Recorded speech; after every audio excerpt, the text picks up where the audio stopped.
जी भाई तनवीर साहब से पूछना है। भाई तनवीर साहब इतने जज्बाती हर प्लेयर पे बात करते हैं और खुरम साहब से भी कि आप ग्रेट प्लेयर थे, आप बोर्ड पे बात नहीं करते कि इन प्लेयरों को इन लोगों ने क्यों जाया किया, आपको भी जाया किया। हम सारे क्रिकेट बोर्ड पे भी कोई ऐसा सवाल उठाया ना? नहीं तो हम तो बात करते हैं कि अगर किसी प्लेयर का मलिक साहब अगर कैरियर उसको बोर्ड उसको नाजायज तरीके से नहीं सिलेक्ट कर रहा तो हम बात तो करते हैं ना। हाँ सर, ये भी बात है कि इतनी भाई तनवीर साहब जज्बाती बात करते हैं हर प्लेयर पे। ये बोर्ड पे भी करें, बोर्ड क्रिकेट बोर्ड क्यों जाया कर रहा है इतने अच्छे से प्लेयरों को? आपको जाया किया, इसके अलावा और बहुत प्लेयर जिन इन लोगों ने जाया किया। ठीक है, आपकी बात समझ गए, क्या जवाब देंगे इनको? नहीं, मैं तो सबको पहले ही बोल चुका हूँ भाई, मेरा तरीक़ेकार यही है, जो मुझे गलत लगता है मैं उसको कह देता हूँ। अगर वो कह रहे बोर्ड के ऊपर तनकीद, बोर्ड के ऊपर मेरे ख्याल मेरे से ज़्यादा तनकीद तो कोई करता ही नहीं है और करता रहूँगा जब तक टीवी में बैठा हूँ। हाँ, तनवीर जो है पाकिस्तान क्रिकेट बोर्ड में पर्सोना नॉन ग्रेटा हैं, क्योंकि क्रिकेट बोर्ड में जिस तरह से आपने देखा होगा कि इन्होंने टिकट्स भी फाड़ दिए थे और क्रिकेट बोर्ड वो हर एक का अपना अपना स्टाइल होता है। आपका अपना स्टाइल है, आप क्या आराम से बोलते हैं क्या? नहीं, आप खेल रहे हैं, वो खेल चुके हैं। नहीं, बात मैं खेलते हुए अब ऐसा तो नहीं है ना मैं आंखों में मिट्टी डाल दूंगा। जो सच है वो तो बताना है ना। अच्छे जो टीम खेल ली है वो बताना है, जो अच्छा प्लेयर परफॉर्म कर रहा है। मैं बोलूँ नहीं बाबर आदम बुरी बैटिंग कर रहा है, नहीं भाई 600 रन कर दी, कैसे बुरी बैटिंग कर रहा है? 589 यही मैं बोल रहा हूँ ना। तो अपने अपने तरीके के लगता है और मेरे ख्याल से भाई को शायद नॉलेज पूरी कंप्लीट नहीं थी, कॉलर भाई को।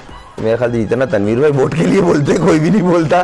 चेयरमैन बन जाएंगे ये? नहीं, उन्होंने बोला था ना मेरे को ऑफर होगी 2 करोड़ भी होगी तो मैं मना कर दूंगा। शेन वॉटसन का आज बड़ा मजा आया। शेन वॉटसन के बारे में जब सवाल हुआ तो मोहसिन नकवी साहब ने कहा कि आप लोगों ने पहले से लीक कर दी और आप लोगों ने ये कहा कि इतनी तनख्वाह इतनी नहीं थी, इस वजह से वो भाग गया। ये तो पता नहीं है। क्या कहेंगे तनवीर? देखिए वैसे भी जितने वो पैसे मांग रहा था बहुत ज्यादा, वो कह रहे हैं नहीं ऐसा नहीं था। हम अब ये मुझे नहीं पता खैर, लेकिन मेरे ख्याल में मुझे नहीं लगता कि 1-1 करोड़ रुपया कभी किसी को मिला हो।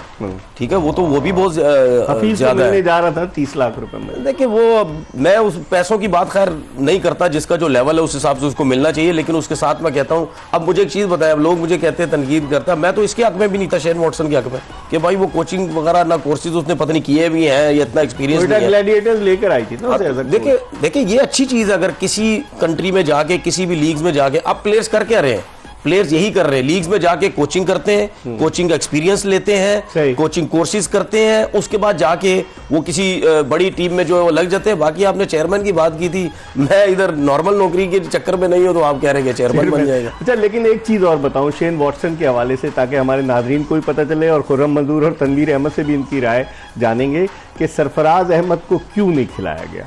दरअसल शेन वॉटसन जब आए तो उनको फ्री हैंड दिया नदीम उमर साहब ने, और उन्होंने मीटिंग में आते ही, सरफराज को पता भी नहीं था, जब कप्तानों को बुलाया गया वहाँ पोलो क्लब में जहाँ जो PSL की ट्रॉफी की तकरीब रुनुमाई थी, वहाँ सरफराज थे। लेकिन जब वॉटसन पाकिस्तान आए तो टीम मीटिंग में उन्होंने कहा कि अब हमारे कप्तान रायली रोसो हैं। उन्होंने एतमाद में नहीं लिया सरफराज को, क्योंकि कोयटा ग्लैडिएटर्स की टीम मैनेजमेंट ने उन्हें फ्री हैंड दिया हुआ था। फिर उसके बाद और जो मामला हुआ वो इस तरह से हुआ कि वो चाह रहे थे कि सरफराज ऊपर बैटिंग करे। बाद लोग ये बता रहे हैं कि उनको इनिंग्स ओपन करने के लिए कहा गया कि आप इनिंग्स को चूंकि ड्राफ्ट करते हैं, जिस तरह से सलमान अली आ गए, तो उन्होंने कहा कि मैं इनिंग्स ओपन नहीं कर सकता T20 में। और फिर उसके बाद थोड़ा सा वॉटसन नाराज़ हुए, सरफराज से भी नाराज़ हुए और वॉटसन शेन रदरफोर्ड से भी नाराज़ हुए, जो चले गए थे अपने मुल्क। जब वो वापस आए, इतना लंबा सफ़र तय करके अमेरिका से वेस्ट इंडीज़, और जब वापस आए तो उनको नहीं खिलाया। तो ये शेन वॉटसन का अपना एटीट्यूड है, जिस तरह हम पहले भी बात कर चुके हैं, जब वो ऑस्ट्रेलियाई टीम के कप्तान थे, जब भी उनका एक अपना स्टाइल था, अपना एटीट्यूड था, और अब भी उनका है। तो क्या समझते हैं सरफराज को ठिकाने लगाने में, ठिकाना मैं कहूँगा ना कि शेन वॉटसन का ही रोल था, आप समझते हैं? वो तो मैंने आपको पहले ही बोला था, ये थोड़ा सा इसकी नेचर है, एग्रेसिव है और ये इस तरह की चीज़ें ये नॉर्मल करता रहता है। तो इसके क्रिकेट कैरियर में भी ये रहा है। अब कोचिंग शुरू हो गई है, मेरे ख्याल से चेन्नई एक वाइट टीम हो गई है, चुप करके बैठता होगा। ये पैसे ज्यादा है, बहुत पैसे की बात नहीं, वहाँ इनसे ऊपर गए हैं ना। धोनी वो नहीं है, जरा बंदा बोलता है साइड पे ही सही है धोनी, और वहाँ वो वन मैन शो वही है। तनवीर, आपकी क्या राय है? शेन वॉटसन सारे शॉट्स खुद खेलना चाह रहे थे और फिर आप देखेंगे अभी बातचीत हो ही रही थी कि उनका नाम आया और वो चले गए पाकिस्तान से वापस। देखिए मतलब कुछ तो स्टैंड लेना चाहिए ना। अब उसने क्या गलत स्टैंड लिया है? हम सरफराज की बात कर रहे हैं, उसने क्या रदरफोर्ड पे स्टैंड नहीं लिया?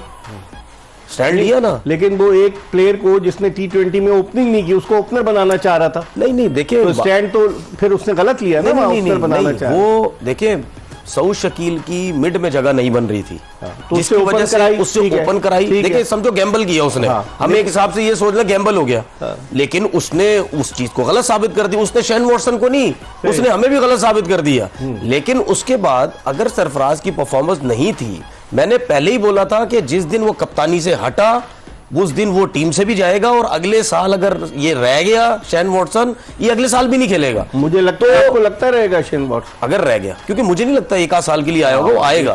तो कहीं ना कहीं स्टैंड लेने पड़ते हैं। ये स्टैंड लेने की जो आदत है ना, ये हम पाकिस्तान के लोगों को नहीं है। इस वक्त एक और विकेट गिर चुकी है इस्लामाबाद यूनाइटेड की, और सलमान अली आगा आउट हुए हैं। तो इस तरह 2 खिलाड़ी आउट हो चुके हैं, कॉलिन मनरो और सलमान अली आगा। क्या कहेंगे खुर्रम? सर मैच करंट होता जा रहा है, क्योंकि सलमान आज अपनी नेचर से हट के खेल लेते। अमूमन आती ये ग्राफ्टिंग शुरू करते हैं। आज इन्होंने जब शुरू में 5 बॉलें डॉट थी, 5 बॉलें, जो बंदा आती स्ट्राइक रोटेट करता हो एकदम सडन, तो प्रेशर है ना। और चेस पे प्रेशर होता है सर, 8.5-9 की एवरेज है, आसान नहीं है। ये नहीं बोल रहा कि बहुत मुश्किल, पहले भी तो बन गई थी 91 में 5 थे, यही 11 ओवर में और 9 ओवर में बना दिया। और ये फाइनल है, फाइनल का प्रेशर नॉर्मल आप बोले नहीं है मेरे पर नहीं आता मैं प्रेशर नहीं लेता, ये गलत है। सब पे प्रेशर होता है, टैकल करने के तरीके अलग अलग होते हैं। तो देखते हैं क्या देखते हैं तनवीर। अब 2 विकेटें गिर चुकी हैं, आप समझते हैं बैकफुट पर आई है इस्लामाबाद यूनाइटेड, या अभी उनकी बैटिंग उनकी बहुत लंबी है, बैटिंग बहुत लंबी है। 8 या 9वें नंबर तक उनकी बैटिंग है, नसीम शाह तक बैटिंग है। तो सेंसिबल ही खेलना चाहिए, लेकिन एक चीज उनको रखनी चाहिए कि जितना बॉल पुराना होता रहेगा उनका बॉल रिवर्स स्विंग भी अच्छा हो रहा है। मुल्तान सुल्तान के जो बॉलर्स डेविड विली, स्पेशली ये मोहम्मद अली और मोहम्मद अब्बास की मैं अब्बास आफरीदी, इनका बॉल रिवर्स स्विंग भी जॉर्डन, अच्छा सॉरी जॉर्डन जो है। अब आप ये देखें कि आज इफ्तिखार को भी लेके आया, क्योंकि कहीं ना कहीं स्पिनर्स ट्रबल में कर रहे हैं। यहाँ मैं एक छोटी सी गेंद थोड़ी ग्रिप भी हो रही है। मैं आपको बताऊं, ये तब तक नहीं लगाएगा जब बॉल घूमना नहीं शुरू होगा ना। देखिएगा जॉर्डन आएगा ही तब जब पूरा बॉल हो चुका होगा, अब रिवर्स शुरू होगा। तो जॉर्डन के ओवर उस टाइम के लिए रोके हुए। गुज़िश्ता मैचेस में जॉर्डन ने बुरी बॉलिंग नहीं की। देखिए जॉर्डन को और इनको फायदा भी उस टाइम होगा जब इनकी इकोनॉमी 9 या उससे ऊपर चली जाएगी। ये 7, 7.5, 8 पे मुझे नहीं लगता इतना ज्यादा फायदा हो। इस पे इनको और 1-2 विकेट्स कम से कम और। यहाँ एक तनवीर मुझे ऐसा लगता है कि इनको चाहिए बाउंड्री का जो एक सिलसिला है ना वो चलता रहे, एक चौका जरूर लगे। हाँ बिल्कुल, आप वॉक डाउन कर देंगे तो आपका प्रेशर आ जाएगा। नॉट संडे, आप ये ना समझे कि हर दफा हैदर अली और जो है वो इमाद वसीम एंड में आके कर देंगे। अब बकिया बैट्समैनों की भी बारी है। बॉलर का भी फर्क है, बॉलिंग तगड़ी है पेशावर के मुकाबले में। जमाल के बनिस्बत पेशावर मोहम्मद अब्बास, मोहम्मद अली और क्रिस जॉर्डन, इनकी बॉलिंग में फर्क है। अब्बास आफरीदी तो इनकी बॉलिंग में फर्क है। लेकिन आज इन्होंने अकलमंदी की, खुशदिल शाह को एज अ बॉलर भी ट्राई किया है। वो पूरे टूर्नामेंट में उससे मतलब जहां मौका लगा रिजवान ने उसको यूज किया एज ए बॉलर। उसने उसको बड़ा यूटिलाइज क्रिकेटर के तौर पे रखा हुआ है मुल्तान सुल्तान में, और जहां लगता था कि यहाँ इसको बॉलिंग कराए भले एक ओवर हो वो करवाता था। ठीक है, और उसने करके भी दिया। आज भी देखें 2 आउट कर दिए उसने, 2 मेन प्लेयर उसने आउट कर दिए। इस पर हम मजीद बात करेंगे, एक ब्रेक की तरफ बढ़ रहे हैं और ब्रेक के बाद अपने दोनों मेहमानों के साथ दोबारा आपको ज्वाइन करेंगे। Stay tuned to Express news.